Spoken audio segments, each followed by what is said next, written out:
Assalamualaikum. Auzubillahiminash-shaytanir-rajim. Bismillahir-rahmanir-rahim. Today we will discussing about the biological molecule. आज हम first year biology की chapter number 2 को आज हम स्टार्ट करेंगे। चैप्टर नंबर 2 का नाम है biological molecules. First of all biological molecule किया है और बायोकेमिस्ट्री किया है और इसके साथ साथ बायोलॉजिकल कंपोनेंट्स किया है, केमिकल प्रोसेस किया है यानी anabolism, catabolism, organic molecule, inorganic molecule, ये सारे हम डिस्कस करेंगे आज के लेक्चर में। यानी first of all biological molecule किया है यानी those molecule which are found या present inside the body of living organism, यानी ऐसी मॉलिक्यूल जो कि प्रेजेंट हो लिविंग ऑर्गेनिज्म के अंदर, चाहे वो ऑर्गेनिक हो या इनऑर्गेनिक हो, तो इसको हम नाम देते हैं, तो इसको हम कहते हैं बायोलॉजिकल मॉलिक्यूल। यानी ऐसी मॉलिक्यूल जो कि लिविंग ऑर्गेनिज्म के अंदर प्रेजेंट हो, चाहे वो ऑर्गेनिक हो या इनऑर्गेनिक हो, तो ऐसे मॉलिक्यूल को हम नाम देते हैं बायोलॉजिकल मॉलिक्यूल। यानी ये बायोलॉजिकल मॉलिक्यूल को, यानी बायोलॉजी का एक ऐसा ब्रांच है जिसमें हम बायोलॉजिकल मॉलिक्यूल को हम डिटेल के साथ एक्सप्लेन करते हैं, तो ऐसे ब्रांच को हम कहते हैं यानी बायोलॉजी का एक ऐसा ब्रांच, यानी बायोलॉजी का एक ऐसा ब्रांच जहां पर हम बायोलॉजिकल मॉलिक्यूल को डिटेल के साथ वहां पर स्टडी करते हैं, तो ऐसे ब्रांच को हम कहते हैं, ऐसे ब्रांच को हम नाम देते हैं बायोकेमिस्ट्री। यानी बायोकेमिस्ट्री का व्हाट इज बायोकेमिस्ट्री? बायोकेमिस्ट्री क्या है? Biochemistry is the branch of biology in which study of biological components and chemical process. यानी बायोकेमिस्ट्री बायोलॉजी का एक ऐसा ब्रांच है जिसमें हम दो चीज़ों के बारे में स्टडी करते हैं, एक है बायोलॉजिकल कंपोनेंट्स और दूसरा है केमिकल प्रोसेस। यानी तीसरा शब्द क्या है? Which are taking place in within living organism. यानी ये दोनों जो कि लिविंग ऑर्गेनिज्म के अंदर यानी ये प्रोसेस होते हैं, तो ऐसे ब्रांच को हम नाम देते हैं बायोकेमिस्ट्री। यानी बायोकेमिस्ट्री बायोलॉजी का एक ऐसा ब्रांच है जिसमें हम दो चीज़ों के बारे में स्टडी करते हैं, एक है बायोलॉजिकल कंपोनेंट्स और दूसरा है केमिकल प्रोसेस। और तीसरा शब्द ये है कि ये आपको कहाँ पर यानी दोनों प्रोसेस होंगे, यानी which are taking place in within living organism, जो कि लिविंग ऑर्गेनिज्म में होते हैं। यानी ये दो प्रोसेस, यानी ये दोनों प्रोसेस जब लिविंग ऑर्गेनिज्म में होते हैं, तो ऐसे बायोलॉजी ब्रांच को हम क्या कहते हैं? Biochemistry. What is biological components और what is chemical reaction? Biological components क्या है और इसके साथ साथ केमिकल प्रोसेस क्या है। यानी बायोलॉजिकल कंपोनेंट्स का दूसरा नाम है बायोलॉजिकल कंपाउंड। इसका दूसरा नाम इसको हम देते हैं बायोलॉजिकल कंपोनेंट्स को, जिसका नाम है बायोलॉजिकल कंपाउंड। और इसके साथ साथ यानी केमिकल प्रोसेस का दूसरा नाम है केमिकल रिएक्शन। यानी बायोकेमिस्ट्री में ये दोनों चीजें जो होती हैं, यानी सारे बायोलॉजिकल मॉलिक्यूल, यानी ये सारे जो केमिकल रिएक्शन होती है या बायोलॉजिकल कंपाउंड, ये सारे हम बायोकेमिस्ट्री में नहीं स्टडी करते हैं। और शर्त ये है, जब लिविंग ऑर्गेनिज्म के अंदर जो यानी सेल के अंदर जितनी भी केमिकल रिएक्शन होती है और जो लिविंग ऑर्गेनिज्म के अंदर जो बायोलॉजिकल मॉलिक्यूल होती है, यानी जो लिविंग ऑर्गेनिज्म में होते हैं, इसको हम स्टडी करते हैं बायोकेमिस्ट्री में।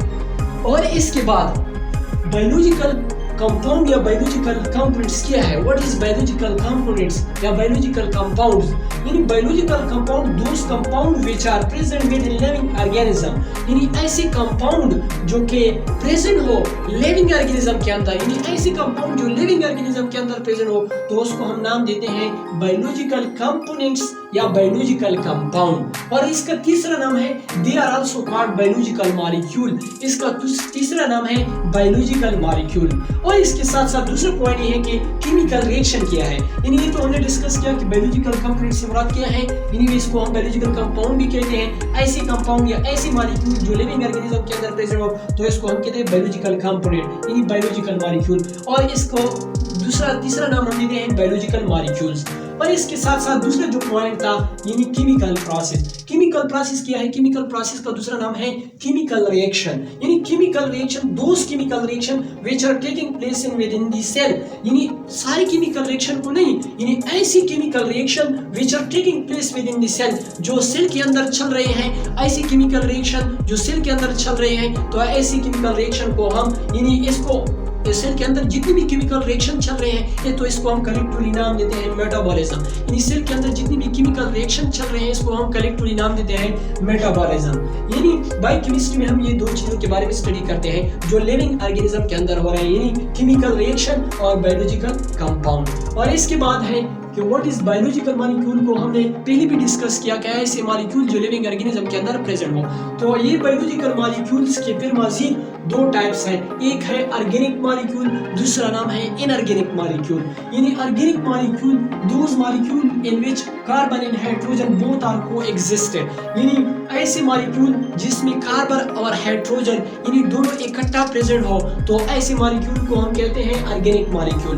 यानी those molecule in which carbon and hydrogen both are not coexisted, यानी ऐसे मॉलिक्यूल जिसमें कार्बन और हाइड्रोजन यानी दोनों प्रेजेंट न हो, यानी या तो कार्बन प्रेजेंट हो या तो हाइड्रोजन प्रेजेंट हो, यानी एक प्रेजेंट हो, तो इस यानी कोएग्जिस्टिंग मींस दोनों इकट्ठा, यानी दोनों अगर इकट्ठा प्रेजेंट हो तो इसको हम कहते हैं ऑर्गेनिक मॉलिक्यूल। जिसमें कार्बन और हाइड्रोजन बोथ यानी दोनों इकट्ठा प्रेजेंट ना हो तो इसको हम क्या कहते हैं इनऑर्गेनिक मॉलिक्यूल। यानी ऑर्गेनिक मॉलिक्यूल यानी कौन कौन से हैं, एक है कार्बोहाइड्रेट्स, ये बेसिकली ऑर्गेनिक मॉलिक्यूल है, लिपिड्स, प्रोटीन, ये सारे क्या है, ये ऑर्गेनिक मॉलिक्यूल्स हैं। इनऑर्गेनिक मॉलिक्यूल्स जिसमें यानी कार्बन और hydrogen both are not coexist, यानी दोनों इकट्ठा प्रेजेंट ना हो तो इसको हम कहते हैं, तो ऐसे मॉलिक्यूल को हम नाम देते हैं इनऑर्गेनिक मॉलिक्यूल। इसका एग्जांपल है वाटर। और इसके बाद हम यहाँ पर इसको तो हमने डिस्कस किया कि बायोलॉजिकल मॉलिक्यूल दो टाइप्स के हैं, एक ऑर्गेनिक और एक इनऑर्गेनिक। और इसके बाद इसको हम डिस्कस करते हैं कि केमिकल रिएक्शन क्या है। केमिकल रिएक्शन को तो हमने डिस्कस किया कि ऐसे केमिकल रिएक्शन जो कि सेल के अंदर चल रहे हैं, तो ऐसे केमिकल रिएक्शन को कलेक्टिवली हम नाम देते हैं मेटाबॉलिज्म। यानी मेटाबॉलिज्म क्या है, यानी जो सेल के अंदर जितनी भी केमिकल रिएक्शन चल रहे हैं तो इसको हम कलेक्टिवली नाम देते हैं मेटाबॉलिज्म। यानी the sum of all chemical reaction that occur in the cell, यानी that occur in the cell of living organism, तो इसको हम कहते हैं मेटाबॉलिज्म। मेटाबॉलिज्म के दो टाइप्स हैं, एक है एनाबॉलिज्म, दूसरा होता है कैटाबॉलिज्म। यानी एनाबॉलिज्म में क्या है, एनाबॉलिज्म में सिंपल मॉलिक्यूल्स कंबाइन होते हैं तो एक लार्ज मॉलिक्यूल बनाता है। यानी simple molecules combine together to form a complex molecule, यानी सिंपल मॉलिक्यूल यानी इसमें सिंपल मॉलिक्यूल्स कंबाइन होते हैं तो एक कॉम्प्लेक्स मॉलिक्यूल बनाता है। इसका एग्जांपल क्या है, जिसमें सिंपल मॉलिक्यूल्स कंबाइन होते हैं तो एक कॉम्प्लेक्स मॉलिक्यूल बनाता है। इसका एग्जांपल है फोटोसिंथेसिस। यानी फोटोसिंथेसिस में यानी कार्बन डाइऑक्साइड प्लस वाटर, यानी ये एक सिंपल मॉलिक्यूल्स है, कार्बन डाइऑक्साइड और वाटर एक सिंपल मॉलिक्यूल है जो कि यानी प्रोडक्ट में क्या बनाता है, प्रोडक्ट में ग्लूकोज बनाता है। यानी ग्लूकोज क्या है, कॉम्प्लेक्स मॉलिक्यूल है, तो इसका एग्जांपल दिया है फोटोसिंथेसिस।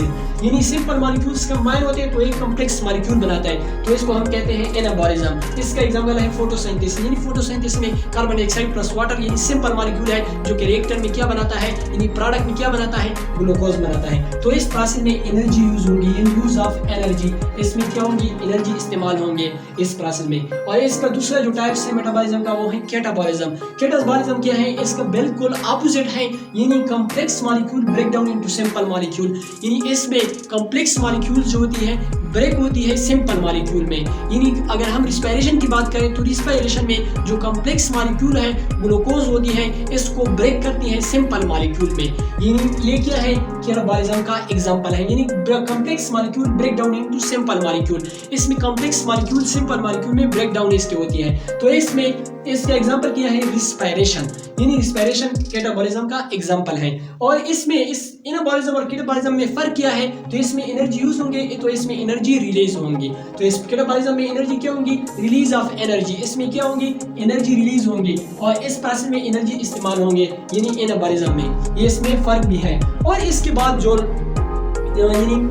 लास्ट केमिकल, इसमें जो बैक्टीरिया सेल है और मेमेलियन सेल है, तो इसके दरमियान डिफरेंस क्या है। यानी मेमेलियन सेल में कितने परसेंट वाटर होते हैं, प्रोटीन होते हैं, और मेमेलियन सेल में यानी वाटर, लिपिड, प्रोटीन कितने परसेंट होते हैं, इसको हम डिस्कस करते हैं। यानी केमिकल कंपोनेंट्स, यानी इसमें वाटर जो होता है, बैक्टीरिया सेल जो होती है यानी जो प्रोकैरियोटिक सेल होती है, इसमें 70% वाटर होते हैं। और ये एमसीक्यूज के लिए बहुत इंपॉर्टेंट है। यानी इसमें मेनली जो एमसीक्यूज होती है यानी बायोलॉजिकल मॉलिक्यूल में मेनली एमसीक्यूज यहाँ से आते हैं, यानी कि बायोलॉजिक वाटर की, बैक्टीरिया सेल में वाटर की, और यानी केमिकल कंपोनेंट्स तो वाटर है, यानी इसमें बैक्टीरिया सेल में इसकी परसेंटेज कितनी है, और इसके साथ साथ मेमेलियन सेल में इसमें कितने परसेंट वाटर होते हैं। यानी मेनली एमसीक्यूज हैं।